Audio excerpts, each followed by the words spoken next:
Commencer, Jérôme Gessel. On est peu habitué à voir ce genre de scène, en tout cas concernant Michel Platini. On est plus habitué à lui au garde à vous avec la Marseillaise qu'en garde à vue. Mais là, c'est un petit peu la terreur médiatique, je dirais. C'est-à-dire qu'on jette un peu un homme en pâture, alors que bon, il y a la présomption d'innocence. Il est sorti libre hier de son audition. Je trouve que c'est quand même beaucoup de spectacles, beaucoup de bruit pour rien. C'est ce qu'il a dit, ce sont les mots d'ailleurs de son avocat.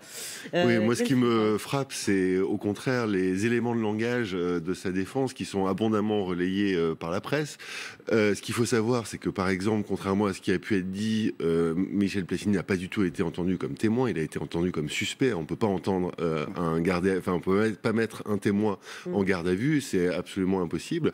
Et par ailleurs, quand sa défense martèle, une couche de suspicion sur lui, en fait. Non, c'est juste la procédure. Non, bien sûr. Si vous voulez, dans une procédure, c'est très simple. On va rester factuel, si vous le voulez bien. Oui, très bien. D'accord. Dans une procédure, on va rester factuel. C'est le code de procédure pénale. Dans une procédure, vous êtes soit témoin, soit suspect. Et il se trouve que Michel Platini a le statut de suspect dans cette procédure. C'est comme ça, c'est tout.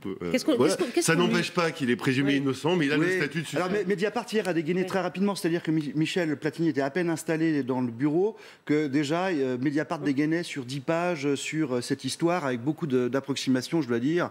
Lesquelles ? Excusez-moi, ça m'intéresse. Concernant par exemple le déjeuner, on sait très bien. Alors, il faut replanter le décor. Le déjeuner d'Élysée, on sait très bien. Sarkozy, voilà, exactement. On sait très bien. On sait très bien que Michel Platini avait déjà pris sa décision de voter pour le Qatar. C'est faux, il l'a admis lui-même. Il a admis lui-même dans une interview à la Société de Presse qu'il avait dit aux Américains qu'il allait voter pour. Il l'a répété à plusieurs reprises. Excusez-moi, c'est une interview officielle de Michel Platini à la Société de Presse. Il en a donné d'autres qui étaient aussi officielles et qui n'étaient pas plus. Donc ça veut dire qu'il change de version. Non, il a toujours dit. Non, il l'a pas toujours dit. Il a toujours dit parce qu'il voulait ouvrir le monde du football au monde arabe. C'est faux. Mais bien sûr. Il a dit à la Société de Presse. On va s'invectiver comme ça toutes les 2 secondes. Non, mais écoutez, vous commencez par attaquer notre travail. Mais non, mais bien sûr. C'est le premier mot que vous avez prononcé, c'est pour attaquer le travail de Mediapart. C'est la terreur médiatique. Donc moi, je vous réponds factuellement. C'est la terreur médiatique. Je vous réponds factuellement que Michel Platini a admis qu'il aurait dit aux Américains qu'il leur donnerait leur voix. Pour les téléspectateurs qui sont avec nous, on parle de ce fameux déjeuner, effectivement. Il faut expliquer de quoi on parle. Effectivement, Michel Platini a été entendu sur cette attribution donc, de ce mondial au Qatar. Il y a eu un déjeuner à l'Élysée, et je parle sous votre contrôle, où il y avait Nicolas Sarkozy, qui était président de la République à l'époque, où a été décidé, effectivement, où on a parlé de ces attributions. Donc, vous parlez de ce déjeuner-là, est-ce que vous dites ce matin ? Il y a des versions qui sont différentes, selon qu'on est Mediapart ou d'autres. Moi, j'ai une version différente de Mediapart, alors c'est pas la peine de l'invectiver. Bien sûr. Michel Platini, vous étiez à l'Élysée ce jour-là ? Michel Platini appelle Sophie... vous aussi, vous y étiez sans doute. Michel Platini appelle Sophie Dion, la conseillère de Nicolas Sarkozy, pour prendre rendez-vous et pour lui dire pour qui il va Sophie Dion qui voter. Était aussi entendu hier. Exactement. Et à ce moment-là, Michel Platini ne sait même pas qu'il y a les Qataris qui seront à ce déjeuner. C'est ce qu'il dit. Voilà. Mais vous pouvez quand même lui accorder le bénéfice au moins de ce qu'il peut dire. Non, mais ou alors si tout ce qu'il dit, c'est c'est entaché de suspicion ou de mensonge.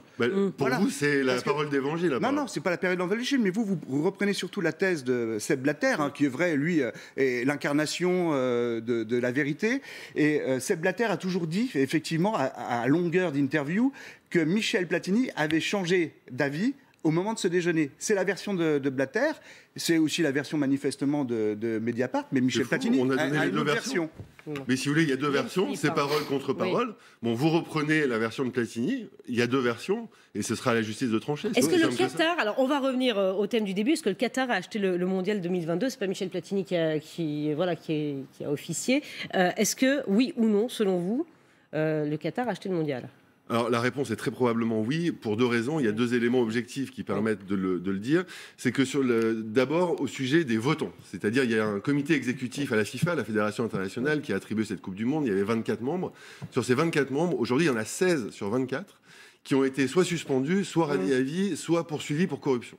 Donc vous voyez, dont la plupart en lien justement avec ce vote. Et le second élément, où là c'est intéressant parce qu'on va reparler de Seb Blatter, ça vient d'un scoop de nos confrères britanniques du Sunday Times, au mois de mars. Ils ont révélé que 3 semaines avant le vote, la chaîne du Qatar, Al Jazeera, la grande chaîne d'info du Qatar, avait signé un contrat absolument secret dont la FIFA n'avait jamais parlé pour acheter les droits télé des futures Coupes du Monde. Et ce contrat, il était complètement contraire au statut de la FIFA. Pourquoi ? Qu'est-ce qu'il disait ? Il disait: on vous achète les droits télé des futures Coupes du Monde pour 300 millions, Mais si le Qatar gagne la Coupe du Monde 2022, ben là, on remet un bonus de 100 millions. Donc ça, c'est complètement contraire, évidemment, au statut de la FIFA, parce que ça influence le vote.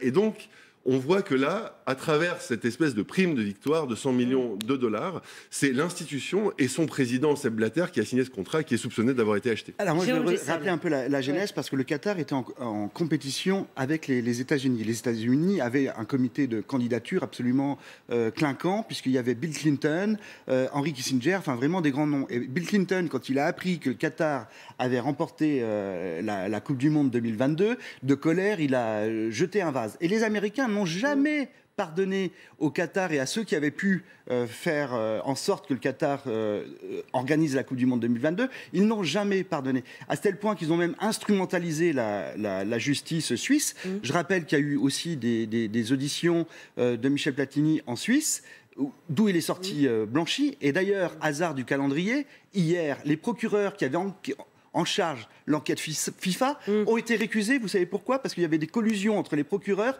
et des acteurs majeurs du dossier qui n'étaient pas forcément des amis de Michel Platini. Alors déjà, les motifs de récusation du procureur, ça vient des révélations de Mediapart et de ses partenaires européens. Bravo. Ouais, dans le cadre des Football Leagues, il faut quand même le dire. Bravo. C'est suite à ces révélations-là que justement ce procureur a été récusé. Il y en a 3 et si vous voulez,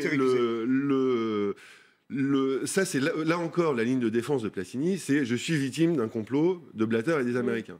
Voilà, moi j'aime pas trop la théorie du complot, je préfère m'en tenir aux faits. Et les faits, je vous les ai donnés. Il y a cette prime de victoire de 100 millions d'euros 3 semaines avant le vote. C'est pas Platini qui les a touchés, 100 millions d'euros. Qui est juste hallucinant. C'est la FIFA. Et à l'époque, Platini est président de l'UEFA. Attendez, la question qui était posée, c'est est-ce que le Qatar a acheté la Coupe du Monde? Voilà. Et il y a donc ces soupçons très forts de corruption qui pèsent sur une majorité des membres du COMEX. Par ailleurs, il y a une dernière chose, c'est que cette prime de victoire, elle remet sur le tapis le fameux paiement différé de 2 millions de francs suisses que Michel Platini a touché. Et pour lequel il lui a blanchi. valu, si je peux finir une phrase, oui, si c'est possible. C'est-à-dire qu'il a été blanchi au pénal en Suisse, mais par contre, il a été suspendu pour 4 ans de toute fonction dans le sport, et ça, c'est par la FIFA. Par une commission d'éthique complètement à la botte de Sepp Blatter. Non, c'est-à-dire qu'il a fait ensuite des recours devant notamment le tribunal arbitral du sport, et cette sanction a été validée par la suite. Pas non plus indépendant, le TAS. Voilà. Pas non plus. Je ne sais pas si vous avez lu le jugement du TAS, mais le jugement du TAS est extrêmement sévère sur ce paiement. Pourquoi? Parce que disait ce paiement? C'est que Platini, il a été conseiller de Sepp Blatter à la fin des années 90, à la FIFA à l'époque, ensuite il passe à l'UEFA, et 9 ans plus tard, il se fait payer donc ces 2 millions, en arguant qu'en plus de son contrat de travail officiel, il aurait convenu à l'oral, sans que personne ne le sache, avec Sepp Blatter, un espèce de... Ce qui est légal en Suisse, les contrats. Mais je vous dis pas que c'est légal, je vous dis que c'est très étrange. Je sais pas... Rajoutons la suspicion. Est-ce que vous pensez, parce qu'il y a certains de ses proches qui font un lien entre la remontée de la surface de ce dossier aujourd'hui, qui est en cours depuis 3 ans, et son retour imminent dans le football? Il y a certains évidemment, c'est aussi un retour qui gêne. Mais ça, c'est du grand n'importe quoi. C'est encore une fois la théorie du complot qui est brandie par les avocats de Michel Platini. Mais la théorie du complot, c'est pas une théorie du complot. Mais c'est une théorie du complot. Simplement, il y a plein de gens qui ont empêché Michel Platini de devenir président de la FIFA. Et aujourd'hui, il y en a qui l'empêchent de redevenir dans le monde du football, où il manque d'ailleurs cruellement. Mais ça, c'est du grand n'importe quoi. Cette enquête, elle a été ouverte en 2016. C'est vraiment les censeurs de la pensée. C'est du grand n'importe quoi. Mais arrêtez c'est du grand n'importe quoi. Et laissez-moi dire pourquoi. Ne vous énervez pas. Regardez votre calme. Mais attendez, vous me traitez de censeur de la pensée. Moi, je ne remets pas en cause votre intégrité. De la bonne vertu. Il vous reste 30 secondes. Voilà. C'est très simple. L'enquête, elle est ouverte en 2016 par le Parquet national financier, qui est une instance indépendante, qui a enquêté depuis 3 ans, qui aujourd'hui veut auditionner Michel Platini. Et si vous voulez, j'attends que vous m'apportiez les preuves que les Américains et les ennemis de Michel Platini manipulent le Parquet national. Vous êtes très amis avec les Américains, mais bon, voilà. Merci.